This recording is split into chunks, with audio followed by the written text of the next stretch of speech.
আজকে সকালের কোনো ভিডিও করতে পারলাম না। আজকে আমাদের কাজের প্রচুর চাপ ছিল, তাই কাজগুলো আমরা করে নিচ্ছিলাম।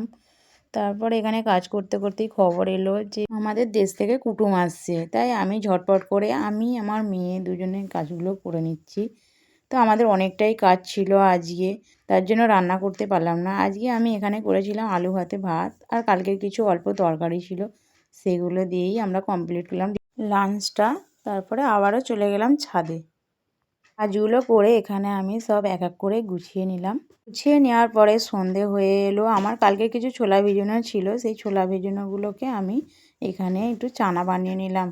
চানার সঙ্গে মুড়ি খেতে খুব ভালো লাগে, তাই চানা মুড়ি করে আমরা খেয়ে আবার বেরিয়ে পড়লাম বাপের বাড়ি। কুটুমগুলো তো এসেছে বাপের বাড়িতে, তাই আমরা চলে গেলাম বাপের বাড়ি দেখা করতে। আমার সেজো বাবা ছোটো কাকা দেশ থেকে এসেছে, ওখানে তো সব চাষের জিনিস, তাই ওনারা ওখান থেকে আমার তো ফেভারিট বেগুন, তাই ফেভারিট বেগুনটা নিয়ে চলে এসেছে। আর এখানে লাফা শাক এনেছে, আর এখানে এনেছে লাউ। তারপরে আমার সেজো মা পাঠিয়ে দিয়েছে আবার ভাজা পিঠে। ওখানে ভাজা পিঠেটা খেয়ে দেখলাম খুব সুন্দর হয়েছে। বাই।